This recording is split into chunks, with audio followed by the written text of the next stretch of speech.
예수 동행 일기를 쓰면서 저가 개인적으로 얻은 가장 큰 유익 중에 하나가 열등감의 멍에에서 벗어나게 된 겁니다. 실제로 성도들은 뭐 말할 것도 없고 목회자들도 가장 힘든 것이 자기 열등감을 극복이 안 되는 겁니다. 이유는 간단합니다. 자기만 계속 바라보고 있기 때문에. 예수님을 바라보는 눈이 안 뜨이니까 어쩔 수 없이 자기만 보게 되는 거죠. 근데 성경이 분명히 말씀하기를 우리는 질그릇이라고 그랬어요. 그러니까 질그릇만 보면 낙심이 되는 거죠. 왜 나는 이렇게밖에 안 될까? 왜 나는 이 정도밖에 못하나? 그렇게 돼요. 목회자도 똑같아요. 이 문제는 주님을 바라보는 눈이 열려야 해결이 됩니다. 사실 우리 자신이 질그릇 같은 것은 받아들일 수만 있으면 문제가 안 됩니다. 더 이상 고민이 안 돼요. 사실 어제 저녁에 샤워하고 주무시고 오늘 아침에 세수하고 오셨을 텐데 좌절감 느끼셨나요? 왜 나는 또 씻어야 돼? 어제도 씻었는데 이게 매일 이렇게 씻어야 돼? 그런 좌절감 없이 아주 자연스럽게 그죠? 샤워하시고 세수하고 오셨잖아요. 왜냐하면 받아들이고 있으니까. 몸은 계속 더러워진다는 사실을 받아들이고 있으니까 그것 때문에 그렇게 막 좌절감을 느낄 이유가 없잖아요. 우리 자신이 질그릇 같은 것을 안 받아들이고 있는 거예요, 본인이. 이유는요, 자기 기대치는 그게 아니니까. 하나님은 분명히 우리를 질그릇이라고 하셨어요. 그럼 그것으로 충분한 거죠. 문제는 우리 자신이 질그릇 같음에 있는 게 아니고 보배이신 예수님을 내가 마음에 모시고 산다는 것을 안 믿는 거예요. 분명히 말씀하셨잖아요. 우리가 이 보배를 질그릇에 가졌으니 이는 심히 큰 능력은 하나님께 있고 우리에게 있지 아니함을 알게 하려 함이라. 정말 보배이신 예수님이 내 안에 계시다는 사실이 믿어지면 내가 질그릇 같은 것은 간증거리가 됩니다. 아무 문제가 안 돼요. 내가 질그릇 같은 게 더 기뻐요. 보배이신 주님이 더 분명하게 드러나니까. 우리도 뭐 무슨 보석이나 폐물들을 뭐 가지고 있으신가요? 네, 교회 개척하실 때 또는 건축하실 때 다 내셨잖아요. 네. 그래도 하여튼 뭐 조금이라도 있으면요, 보석은 보석답게 보관을 하는 겁니다. 그렇죠? 그런데 하나님은 참 이상하게도 보배이신 예수님을 질그릇 같은 우리 안에 두셨어요. 이게 기절할 만큼 놀라운 일이에요. 문제는 우리가 그걸 안 믿으니까 문제인 거죠. 진 다니엘 YM의 아주 유명한 사역자죠. 그분이 아주 10대 때 그는 성령의 체험을 합니다. 그리고 은사 사역자로 벌써 사역을 10대 때 시작을 했잖아요. 신학교 들어가서 공부하면서 또 계속 사역도 하는데 몸이 못 감당하니까 쓰러졌어요.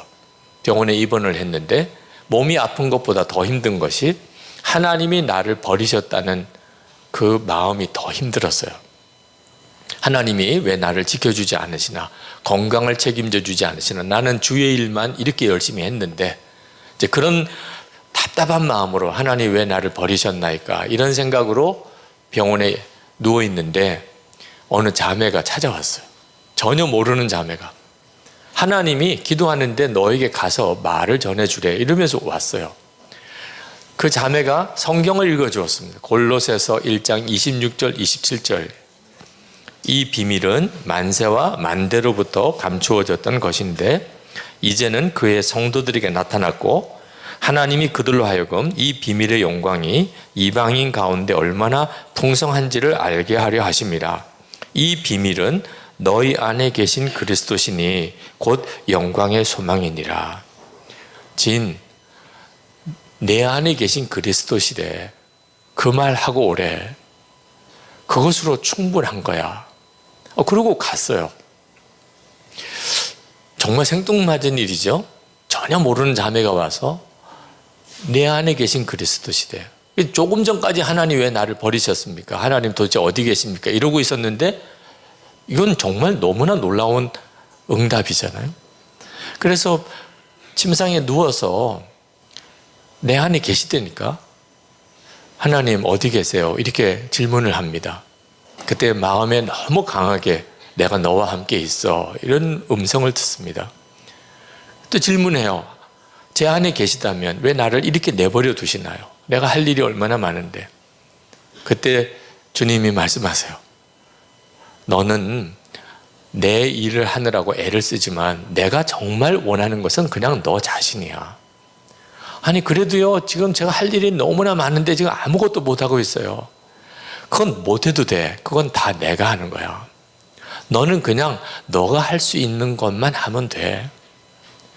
이렇게 이제 주님과의 어떤 대화가 되는데, 내가 할 수 있는 일이 뭔지에 대해서 너무 답답한 겁니다. 지금 자기는 아무것도 할 수 없다고 생각이 들었는데, 근데 그때 깨달아졌어요. 내가 지금도 할 수 있는 게 있구나. 그래서 그가 병상에 누운 채로 찬양을 하기 시작합니다. 찬양을 할 수 있지.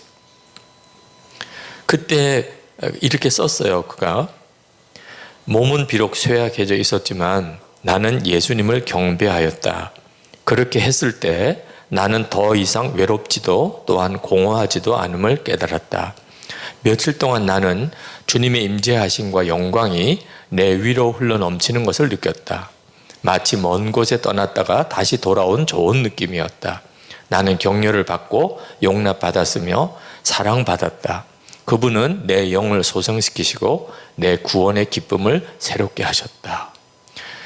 진 다니엘이 자기 안에 계신 그리스도에 대해서 분명한 확신과 눈이 열리게 된 계기가 된 사건입니다. 자, 진 다니엘만인가요? 우리 모두예요. 너희 안에 계신 그리스도. 이게 복음의 비밀이라고 그랬거든요. 우리가 다 소유하고 있는 겁니다. 문제는 그걸 내가 지식으로만 알고 있을 뿐이지 보배이신 주님을 바라보지를 못하니 계속 질그릇 같던 나만 탓하고 그것 때문에 절망하고 사는 거죠. 한 번은 제 페이스북에 제 설교에 대한 아주 부정적인 그런 글을 쓰신 분이 있었어요. 왜 또 제 페이스북에다가 그렇게 올렸는지, 뭐 여러 사람이 설교 들어보라고 그래서 들어봤는데 진짜 정말 못 듣겠더라는 거예요. 왜 그렇게 말을 느릿느릿하게 하느냐. 아니 요즘 시대에는 그런 식으로 설교하면 안 된다. 그건 정말 노인들이나 에게나 하는 설교지. 요즘에는 얼마나 템포가 빠르고 또 카리스마가 있고 강해야 된다고 뭐 이제 그런 식으로 쭉 저에 대한 설교에 대한 평가를 쓰시고는 끝까지 들어보려고 애를 썼대요. 그런데 한 편을 끝까지 못 듣겠더래요. 그러면서 이제 답답한 마음에서 저에게 충고 삼아 이제 글을 쓰신 거예요.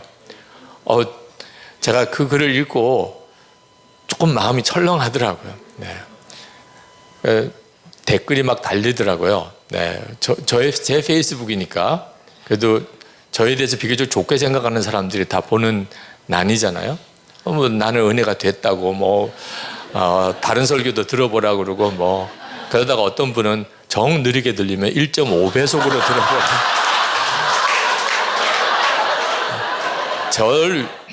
저를 위해서 하신 말인지 아주 저를 완전히 뭉개시려고 하는 내용인지 모르지만 하여튼 그렇게 글 쓴 분도 계시고 제 아내도 조금 제가 걱정이 되는 모양이에요. 이제 그런 글 때문에.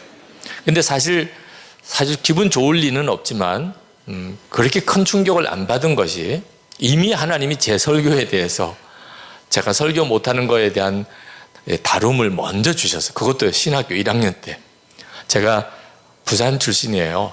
그러니까 뭐 고등학교 졸업할 때까지 부산에 살았으니까 아주 뭐 진한 부산 사투리를 쓰는 사람이죠. 근데 서울에 감신대에 왔는데 설교가 제일 힘들겠더라고요. 목사가 되는 과정에서.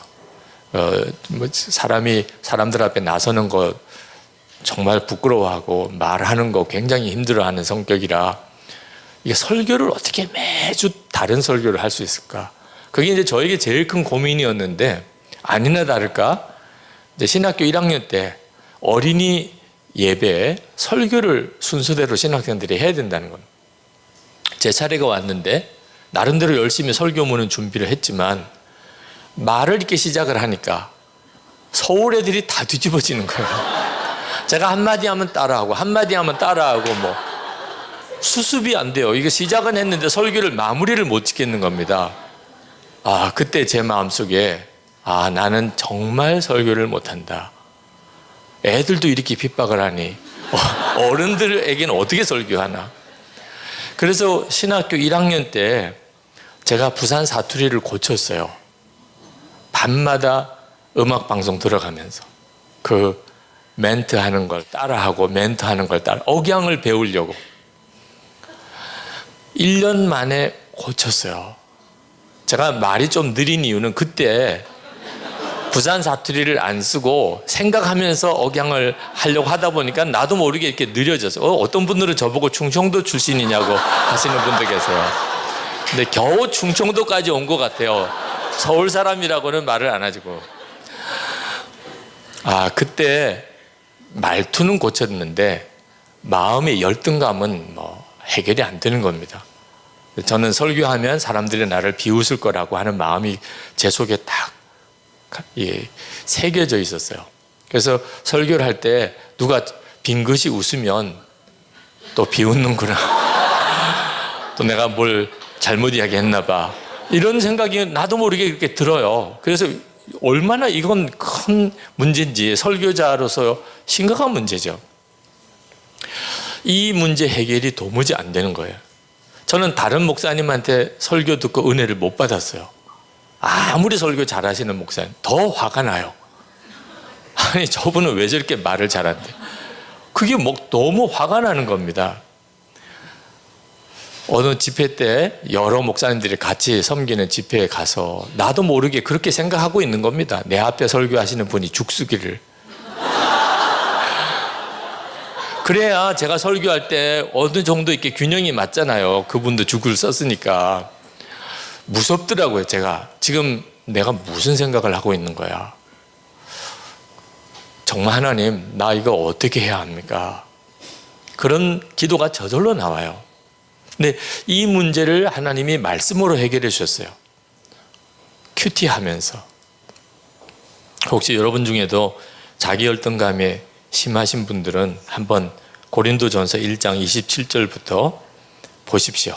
고린도전서 1장 27절부터 그러나 하나님께서 세상에 미련한 것들을 택하사 지혜 있는 자들을 부끄럽게 하려 하시고 세상에 약한 것들을 택하사 강한 것들을 부끄럽게 하려 하시며 하나님께서 세상에 천한 것들과 멸시받는 것들과 없는 것들을 택하사 있는 것들을 피하려 하시나니 이는 아무 육체도 하나님 앞에서 자랑하지 못하게 하려 하심이라.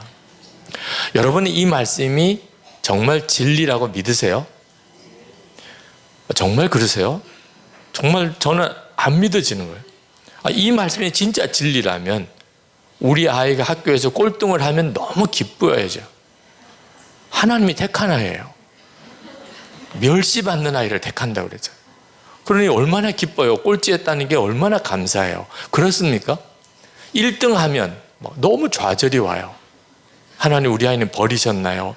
금식기도 들어가야 돼요. 이렇지 않잖아요. 말씀은 그렇게 읽지만 실제로 믿기는 하나님도 실력 있는 자를 크게 쓰시고 뛰어난 자, 그죠? 말 잘하는 자를 설교자로 더 크게 쓰실 거라고 그렇게 저는 생각이 들더라고요. 저는 어릴 때 저희 아버님 목회하시는 것을 어려서 교회에서 보고 자랐는데 저희 아버님이 굉장히 성격이 유하시고 그리고 누구에게 화내는 법이 없었어요. 그래서 다 성자라 그렇게 표현을 하셨는데 제가 보기에는 아들인 제가 보기에는 성자가 아니고 너무 약해 빠지신 거예요. 아버님이 그렇게 약하시니까 말 한마디 못했어요. 교인들에게 무슨 말 한마디를 제대로 못하세요. 화 한 번 내지 않으세요. 저도 야단 한 번 맞아본 적이 없어요. 그러면 괜찮은가 싶으면 그건 아니에요. 집에 와서 뵈면은 힘들어 하세요. 자, 아버님이 그렇게 하시니 고생은 어머님이 그냥 다 뒤집어 쓰시는 거예요. 저희 어머님이 제가 신학교 다닐 때 심장병으로 돌아가셨어요. 어머님 돌아가실 때 제 마음속에는 아버지 때문이라고 생각해요. 아버지 때문에 어머님이 고생하시다가 돌아가셨다고. 근데 제가 목사가 돼야 되는 겁니다. 아니, 아버님이 그렇게 힘드시면 사랑하는 아들에게 목사 되라고 그래야 돼요? 말으라고 그래야 돼요? 제가 목사 하겠다고 그래도 너 절대 하지 마. 이 길은 나는 어쩔 수 없이 빠져서 이 길에 왔지만 너는 제발 이 길로 오지 마. 이래야 되잖아요. 그게 좋은 아버지라면 당연히 그래야 되잖아요. 당신이 그렇게 힘드시면서 저는 그냥 목사가 돼야 된다는 거예요. 자, 목사가 돼야 되긴 하겠는데 나는 약한 목사는 되고 싶지 않았어요. 목사가 약하면 가족 다 고생시키더라. 목사가 약하면 교인들도 다 힘들더라. 아버님 동기 목사님들, 주변 목사님들 보니까 다 아버님처럼 하는 게 아니더라고. 오히려 막 큰 소리 떵떵 쳐가면서 대접은 있는 대로 다 받아가면서도 그렇게 목회 잘한다는 소리를 들어가는 목사님들 많으시더라고요. 그래, 목사가 돼도 좀 강할 때는 강해야 돼. 이렇게 생각을 하고 있는데 설교가 안 되는 거예요. 그래, 얼마나 마음이 비참해집니까? 나는 도대체 목사는 제대로 할 수 있을까? 그런 마음이 정말 무너져 있는데 성경을 보니까 하나님이 또 약한 자를 택하여 쓰신다는, 그게 어떻게 믿어집니까? 금방 3일 동안 큐티 다음 본문으로 안 넘어가요.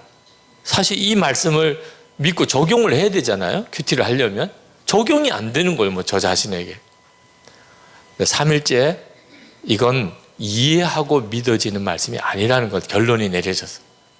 믿을 거냐 안 믿을 거냐 둘 중에 하나 택해야지, 이걸 이해를 해서 믿을 문제가 아니다. 그래서 그 본문을 펼쳐 들고 한마디 고백했어요. 믿겠습니다, 하나님. 그리고는 성경책을 가슴에 끌어안고 그냥 꼬꾸라져서 울었어요.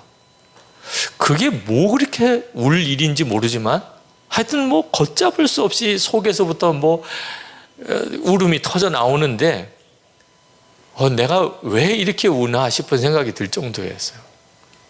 근데 그때 제 어깨에 이렇게 들여져 있던 큰 멍에 같은 게 꽉 꺾어지는 느낌을 받았어요.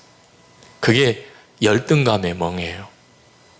사실 한국 아이들은 다 그렇게 잘하죠. 공부 열심히 해, 남보다 뛰어나야 돼, 실력이 있어야 돼, 이렇게 잘합니다. 그러다 보니까 끊임없이 경쟁이에요. 경쟁 자체가 나보다도 더 뛰어난 아이가 있으니까 항상 열등감에 사로잡히죠. 목사가 되고 나면 이제 좀 괜찮은가? 절대 그렇지 않습니다. 목사 되고 난 다음에도 끊임없이 경쟁이에요. 어느 목사님이 더 큰 교회인가? 어느 목사님이 설교 더 잘하나? 이런 경쟁 의식 속에서 살아야 돼요. 근데 하도 그렇게 살다가 보니까 나도 모르게 그냥 적응이 된 거지 해결이 된 건 아닙니다. 그게 그날 제게서 콱 꺾어진 거예요. 이상하게 마음이 달라졌어요. 다른 목사님의 설교에 은혜가 돼요. 그 목사님은 그 목사님들을 쓰시고 하나님이 나는 나대로 쓰신다는데 말을 좀 버벅거리고 또 사투리 억양도 있고 무슨 청산유수 같이 말은 못해도 하나님이 전하라는 말씀을 알아듣도록만 전하면 되잖아요. 그죠? 아니, 말을 더듬는 사람도 어디 가서 볼펜 하나 달라고 하는 말을 그 보보보보보보보 이렇게만 해도 그쪽에서 알겠어요. 스스로가 답답해서 주면 의사 전달이 된 거잖아요. 본인이 무슨 말을 청산유수 같이 꼭 해야 전달되는 게 아니더라고요. 주님이 전하라는 것 그대로 전하기만 하면 되는 거지, 내가 무슨 설교자로서 유명해지거나 사람들로부터 이렇게 인정받을 이유가 하나도 없는 거구나. 그러니까 마음이 딱 정리가 되고 나니까 그 다음부터는 설교하기가 편해지더라고요. 참 신기한 일이 그 다음부터는 또 설교를 해달라는 요청이 많이 들어오기 시작했어요. 여기저기서 설교를 해달라는 거예요. 저 스스로도 참 이해가 안 될 정도로 내가 어떤 사람이었는지를 아니까. 제 페이스북 때문에 그런 문제가 불거졌는데 그 다음에 이제 페이스북에 이런 글들이 올라와요. 저는 목사님이 천천히 말씀해 주셔서 너무나 은혜를 받습니다. 그런 분도 있고, 저는 브라질에서 오래 살아서 한국말을 잘 못 이해하는데 놀랍게도 주님이 목사님 설교는 다 이해하게 해주시네요. 이러면 또 된 거잖아요. 한국말을 빨리 해서 못 알아듣는 그런 교민 자녀들도 있는데 천천히 이야기해서 또 알아듣겠다네. 제 설교에 대해서 비판하신 분이 얼마 전에 댓글을 저에게 올렸어요. 예전엔 목사님의 설교가 느리다고 생각했는데 차분하신 순전한 설교시더군요. 성질 급한 제가 미흡한 죄였습니다. 사과드립니다. 이렇게 올리셨어요. 무슨 뭐 제가 그분의 사과를 받고 싶어서 한 게 아니고 저 자신에게는 그게 엄청난 간증이 있거든요. 약한 게 아무 문제가 안 되는 거구나. 아무 문제가 안 된다니까요. 우리 자신의 질그릇 같은 건 아무 문제가 안 돼요. 문제는 보배이신 예수님이 나와 함께 계시는 것을 눈뜨지 못한 게 문제지. 그러니까 끊임없이 자기 약한 것만 묵상하고 무너지는 거예요. 사람이 어째서 동물과 다른가, 다르게 자라는가. 그 심리학자인 어떤 분이 이야기하시기를 어려서부터 감탄을 먹고 자랐기 때문에 그렇다고 그러는. 사실 우리가 아이를 낳으면 온 어른들이 주변에서 다 칭찬하고 감탄해요. 눈만 떠도 놀라운 일이고, 자도 너무 이쁘고, 똥 싸도 잘 쌌다 그러고, 이렇게 자라요. 이렇게 자라는 건 동물에게는 불가능해요. 여러분, 개가 새끼를 낳고 너는 정말 왕작감이다, 너는 정말 공주처럼 이쁘구나, 그런 개 어미 봤습니까? 본능상 새끼를 젖들 때까지는 지극히 돌보는 것 같아도 그 새끼 보고 막 감탄하고 놀래고 이러질 않아요. 엘리베이터에 이제 결혼한 지 얼마 안 돼서 아기 낳은 그런 젊은 부부들 아기 안고 있을 때 제가 같이 타보면요, 자기 아이 얼굴 보면서 그렇게 흐뭇해해요. 제가 보면은 그냥 고아이가 고아이예요. 근데 어쩌면 자기 아이 보고는 그렇게 막 흐뭇해하는지. 그래서 제가 거들어 드리죠. 정말 이쁘네요. 정말 잘생겼네. 그러면 진짜인 줄도 알아요. 그게 사람이에요. 우리가 다 그렇게 자랐다니까요. 그래서 동물과 다르게 사람이 이렇게 된 건데, 문제는 이런 감탄을 너무 일찍 끝내버린다는 거예요. 이제 더 이상 감탄 없이 사니까 사람이 온전한 사람으로 자라지 못한다. 그 심리학자는 그렇게 설명을 해요. 그러면서 물어요. 여러분, 여러분의 남편에게 감탄하셨나요? 감탄할 게 있어야 감탄하죠. 여러분 아내에게 감탄하셨나요? 감탄할 게 없다는 거예요. 여러분 자녀들에게 감탄하시나요? 벌써 조금만 나이 들면요, 그냥 왼수덩이에요. 왼수덩이.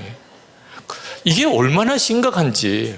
감탄을 먹고 사람이 되는 건데 언제부터 가족들끼리도 서로 감탄을 안 하니. 그러니 우리가 더 이상 하나님의 형상대로 이렇게 쭉 성장을 못한다. 이제 그런 식의 논리인데, 그분이 그렇게 이야기를 해요. 자기가 TV 출연해서 방송을 나가 보니까 크게 깨달아지는 게 있었다는 겁니다. 처음에 PD가 섭외가 왔을 때 자기는 솔직히 이제 TV 강의를 잘할 자신이 없었대요. 그래서 사양을 했더니 잘하게 돼 있다는 거예요. 교수님은 잘하게 돼 있습니다. 어떻게 당신이 그렇게 이야기하냐? 제가 다 준비해 놨습니다. 그건 무슨 이야기인지 모르겠어서 방송에 실제로 나가봤더니 한 열 몇 명 아줌마들이 앉아있더래요. 알바생들이에요. 돈 받고 와 앉아있는 분들이에요. 자, 자기가 강의를 시작했는데 뭐 얼마나 반응이 뜨거운지 막 웃기도 그렇게 크게 웃고 박수도 치고 그래서 이게 웬일인가 했더니 뒤에 PD가 막 이렇게 하면 또 박수 치고 이렇게 하면 또 소리 지르고, 야, 완전히 PD 보고 하는 거구나. 이렇게 해서 이제 1시간 그 방송에 알바로 이렇게 참석하는 거구나 알겠더래요. 그런데 참 이상하더래. PD 보고 하고 다 돈 받고 하는 건 줄 알겠는데도 반응이 나오니까 자기가 막 강의가 잘 되더래요. 나중에는 PD 보고 반응하는 게 아니고 자기 보고 반응하게 되더래요, 사람들이. 그러면서 이제 이야기를 해요. 억지로라도 감탄하면 그러면 사람이 달라진다. 이런 식의 이제 강의예요. 그분의 강의의 핵심은. 근데 제가 그분 이야기를 듣고 우리는 억지로 감탄할 이유가 하나도 없어요. 우리는 진짜 감탄할 거 천재예요. 여러분, 남편을 보고 감탄할 게 없다고 그러지만 그분 안에 예수님이 계신 게 얼마나 놀라워요. 이건 기적이거든요. 네. 그러니까 남편을 볼 때마다 그냥 매일 기적을 보는 거예요. 어떻게 당신 안에 주님이 계속 계시냐. 볼 때마다 기적이에요. 아내를 봐도 마찬가지죠. 어떻게 당신 성질에 어떻게 주님이 계속 당신 안에 계속 계시냐. 애들을 봐도요, 놀랄 일이에요. 같은 교회 교인들끼리 진짜 말 안 되는 교인들 볼수록 더 놀라워요. 당신 안에도 여전히 계십니까? 그러니 우리는요, 누구를 만나도 계속 감탄하고 놀래고 거의 기절할 정도고 이렇게 사는 게 지금 우리들의 현실이라니까. 눈만 뜨이면 우리와 함께 계시는 주님, 내 안에만 계신가요? 그 눈이 뜨이면 우리의 삶은 정말 놀랄 일들로 계속 되는 거예요. 어느 목사님이 결혼할 때 마음에 결심을 한 것이 자기는 절대로 아내 눈에 눈물 흘리지 않게 하겠다. 그 아버지가 어머니를 그렇게 힘들게 하셨어요. 어릴 때부터 어머님은 내 우는 게 일이에요. 그래서 마음에 내가 결혼해서 내가 만약에 아내를 얻으면 나는 절대로 아내 눈에 눈물 흘리지 않게 하겠다. 그렇게 결심을 했는데 그게 결심으로 되나요? 실제로 결혼해서 살아보니까 아버지 하는 대로 하는 거예요, 자기가. 그래서 사모님이 계속 우는 일이 많아요. 어느 날도 크게 서로 부부 싸움을 했는데 목사님 생각하기에 목사님이 잘못한 것 같아요. 그래서 여보, 내가 잘못했어 그랬더니 사모님이 너무나 냉정하게 탁 돌아서는 거예요. 당신 사과 나 받아들일 수 없어요. 당신 어제도 그랬잖아. 이렇게 말한 게 한두 번이에요. 나 이제 더 이상 당신이 뭐 용서해달라, 잘못했다, 나 받아들일 수 없어요. 목사님이 자기가 문제가 있었으니 할 말도 없고, 그래서 예배당에 올라가서 기도하고 마음에 뭔가 이렇게 생각나는 게 있어서 내려왔어요. 사모님은 설거지하면서 목사님 들어오는 거 쳐다보지도 않았어요. 목사님이 설거지하는 사모님 옆에 갔습니다. 그러면서 물었어요. 여보, 당신 하나님 믿어? 짜증이 확 나요. 아니, 잘못했다고 싹싹 빌어도 지금 받아줄까 말까인데, 아유, 그래도 목사라고 설교하는 거야 뭐야 지금. 아니, 하나님 믿어라니 대꾸할 가치도 없다고 생각했어요. 그랬더니 목사님이 이야기를 해요. 나를 보면 도무지 더 이상 소망을 가질 수 없지만 하나님이 나를 계속 이대로 내버려 두시겠어? 나를 보고는 용서할 수 없어도 하나님을 보고 한 번만 용서해 주시고요. 눈물이 그냥 사모님이 그냥 너무나 눈물이 흐르더래요. 실제로 우리가 주님을 바라보는 눈이 뜨이지 않으면 사람에 대한 소망을 다 잃어버리게 됩니다. 나를 변화시키실 주님, 내 남편 변화시키실 주님, 내 아내를 변화시키실 분이 주님이시고, 우리 아이들을 변화시킬 분이 주님이고, 우리 교인 변화시키실 분이 주님이신데 주님을 바라보지 못하면 그러면 정말 질그릇 같은 우리들의 모습만 보고 서로 소망 다 잃어버리죠. 믿음도 다 잃어버려요. 왜 예수 동행 일기를 그렇게 쓰자고 하는가? 이게 써도 되고 안 써도 되는 문제가 아니에요. 주님을 바라보지 못하면 우리는 정말 비참하게 살게 되어 있습니다. 열등감 해결될 길이 없어요. 그리고 사랑하는 사람들 절대로 믿음으로 반응 못 해줍니다. 근데 주님을 바라보는 눈이 뜨이기 시작하면 그 다음부터는 확 달라지기 시작해요. 우선 나 자신부터가 살 것 같고 너무 놀라우니까. 그리고 다른 사람에 대한 기대도 일어나요. 제가 교인들에게 예수 동행일기를 그렇게 쓰게 해드리는 이유는 실제로 예수님을 인격적으로 만나고 주님과 동행하는 것은 제가 어떻게 해드릴 수가 없기 때문에, 그렇게 하라고 설교는 할 수 있지만 실제로 주님을 만나고 주님과 동행하는 것은 그분 스스로가 주님과의 관계에서 해결돼야만 되지, 제가 그걸 해결해 줄 수도 없고 그 느낌을 전달할 수도 없어요. 그래서 매일 일기를 써가면서 예수님과 동행하는 삶을 살아보시라고 권하는 겁니다. 여기 계신 우리 목사님 사모님들 주님과 이렇게 동행하는 삶을 일기를 이렇게 써가면서 해보시면 고비도 옵니다. 네, 다음 시간에 그 말씀을 드리겠는데, 그런데 한번 생각해 보세요. 1년, 2년, 3년 꾸준히 주님과 동행하는 삶을 살아가는 게 얼마나 놀라운 것인가를. 한 번은 중국 선교사님 가실 분이 10년 동안 중국 선교사 사역하시는 분이 한국에 해마다 한 번 나오시는데 10년째 되는 그 해에 다시 중국으로 들어가시면서 중국 가기 싫다는 말씀을 하시더라고요. 굉장히 신실하신 선교사님이신데 무슨 말인가 그런 생각이 들어서 가슴이 철렁 내려앉더라고요. 근데 그 선교사님 하시는 이야기 듣고 보니까 이해가 돼요. 신학교 동기들을 해마다 나올 때마다 만나는데 신학교 동기들은 해를 거듭할수록 너무너무 목회들을 잘하고 세련되고 아는 것도 많아지고 그렇더라는 거예요. 1년 1년마다가 다르더래요. 근데 자기는 중국 오지에 가서 그 몇 안 되는 사람 전도하고 공안의 눈을 피해가지고 그렇게 사역을 하다 보니 설교 한번 제대로 해본 적도 없고 또 이번에 들어가면은 1년 동안 완전히 자기는 썩는다는. 그리고 또 내년에 또 나와보면 자기는 더 비참해질 거라는. 이제는 중국 들어가는 게 너무 싫다는 거예요. 제가 그 선교사님의 마음을 충분히 이해하겠더라고요. 그러면서 말씀드렸어요. 선교사님 이제 중국 들어가시면 절대로 사역에 올인하시면 안 됩니다.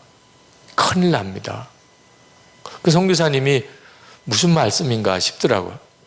아니 선교사가 사역에 올인하면 안 된다니 그러면 제가 어디에 올인해야 됩니까? 선교사님 사역에 올인하면 지금 이 딜레마 해결 안 됩니다. 선교사님이 정말 올인해야 되는 것은 예수 그리스도십니다.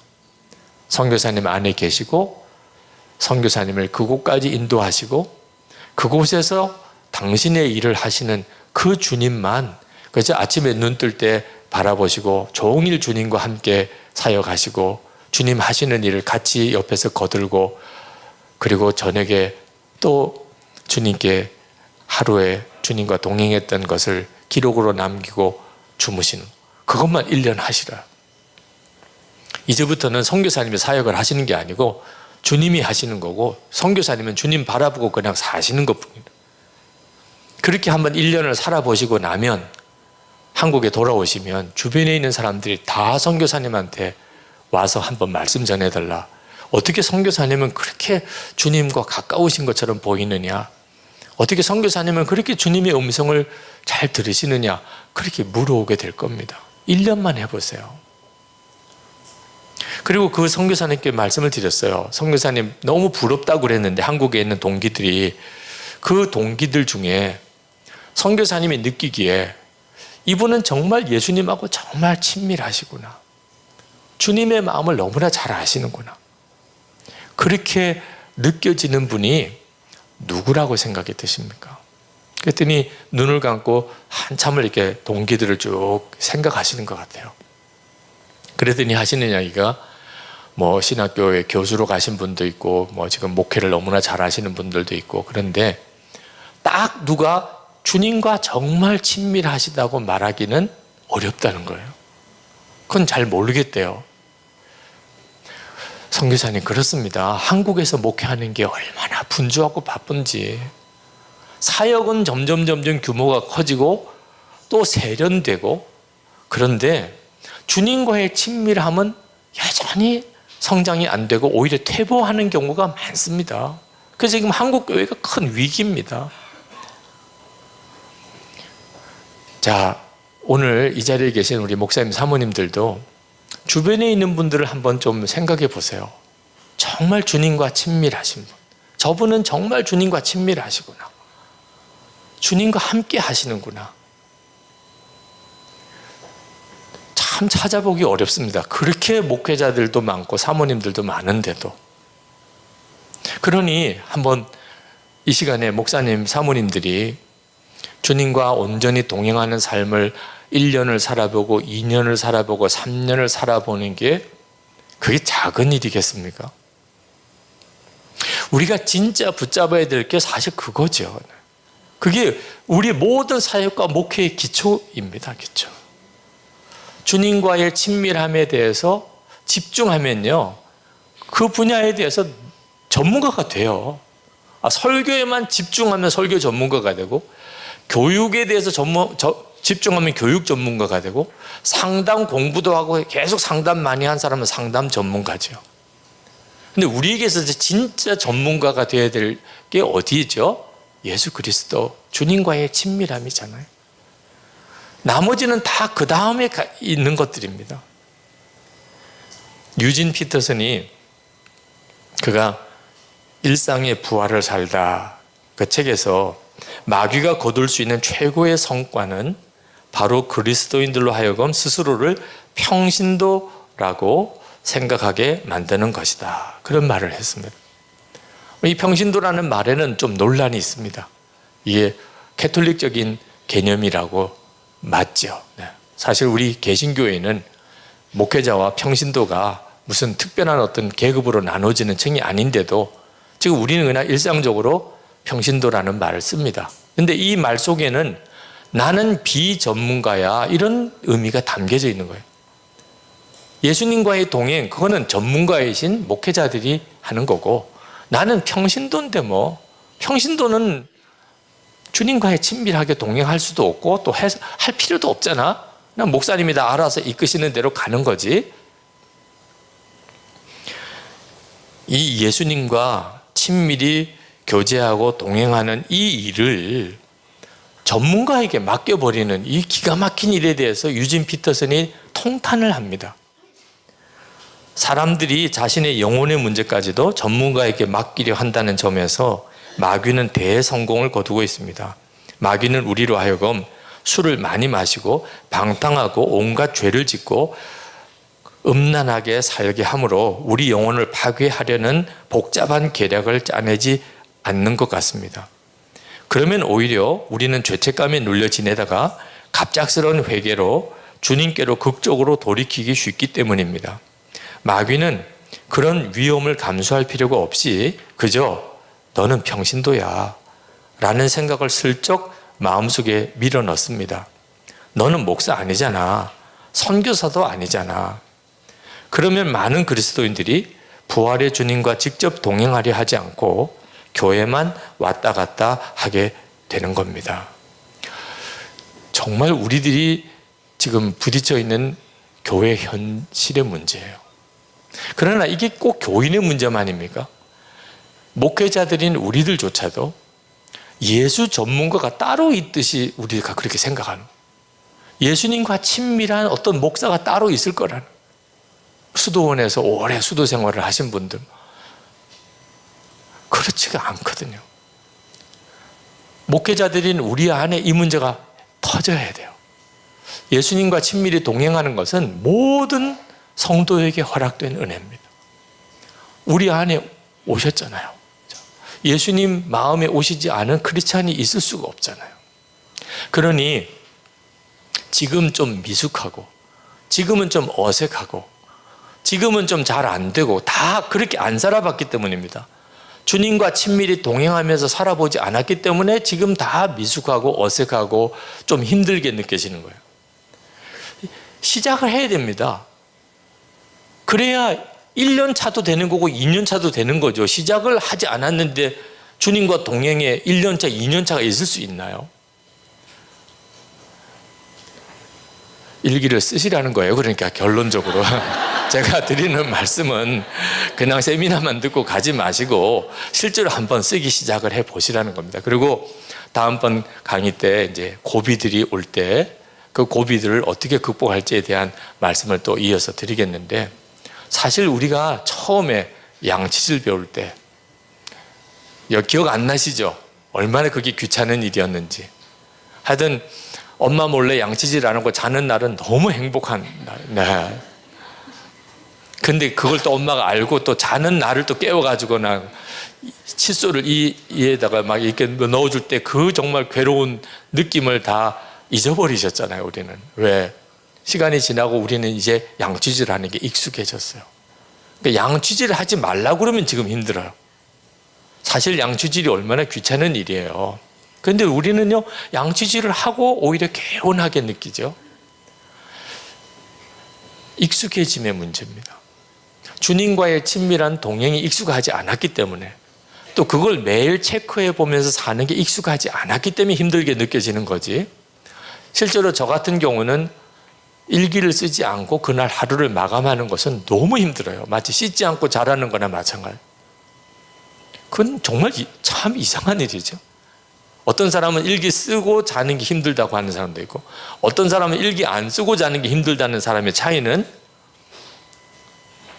이게 천례적인 어떤 은사죠. 절대 그렇지 않습니다. 그래서 90일 동안 이렇게 쭉 일기를 같이 나눈 방에서 써보시라고 하는 거예요. 100일 정도가 사람이 어떤 자세를 바꾸고 습관이 고쳐지는 것이 익숙해지는 기간이래요. 그 정도쯤 억지로라도 이렇게 쓰면 그 다음에는 쓰는 일에 대한 어떤 마음의 부딪힘이나 거부감이 없어진대요. 그래서 영성일기도 제자훈련 과정이라고 이름을 붙여서 함께 쓰는 과정을 두는 것이 효과적이구나 하는 것을 알게 된 겁니다.